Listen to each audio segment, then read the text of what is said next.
Alors BioApro, c'est une coopérative de producteurs bio qui a été créée en 2009, d'abord sous forme associative, puis qui s'est transformée en coopérative en 2011. Donc société coopérative d'intérêt collectif, c'est-à-dire que c'est un groupement de producteurs qui prend les décisions de la structure.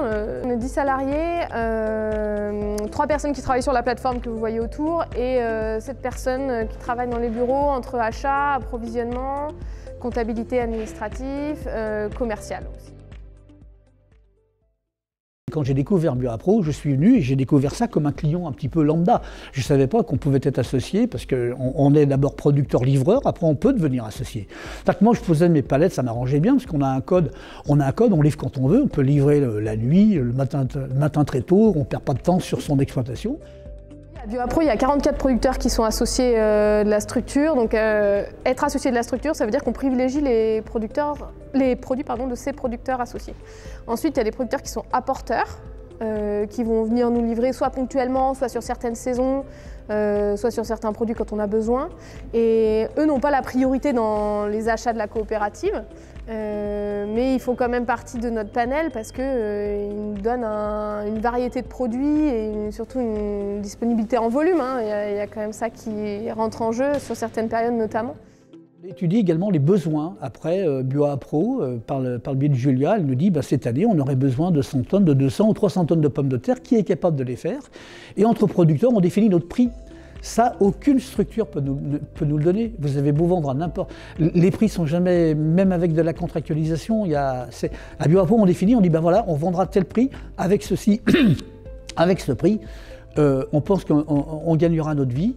Et à vous, les employés de BioApro, à aller vendre avec la marge pour faire tourner la structure. Mais c'est vraiment donc en fait ça un atout formidable pour le producteur. On produit dans un très petit département et avec beaucoup de consommateurs. Donc là, en principe, on pense croire que la vente elle sera facile, mais un jour on se trouve avec peut-être un surplus donc en fait à vendre. Il y a ceux qui ont déjà énormément de débouchés et pour qui ça va être plutôt un appoint et même qui sont là presque depuis la création de la structure et du coup c'est des petits volumes mais réguliers et du coup organisés, ça fonctionne bien.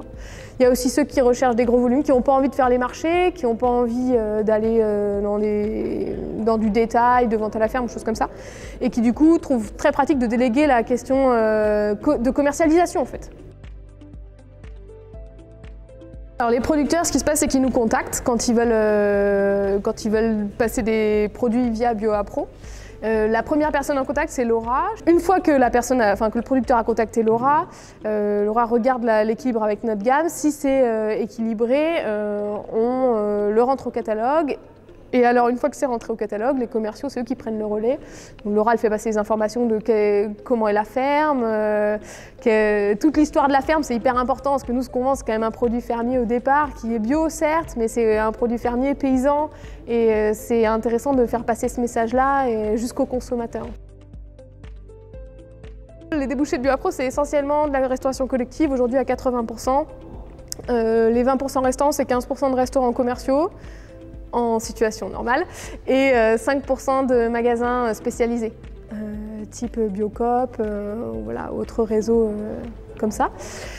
Pourquoi la restauration collective? En fait, c'est pour ça que ça a été créé BioApro. Au départ, c'est des cantines scolaires qui, en 2009, ont demandé à des producteurs de leur amener des produits, donc un peu de viande, un peu de yaourt, un peu de fruits et légumes, mais chaque producteur ne pouvait pas avoir les moyens logistiques pour livrer chacun des restaurants.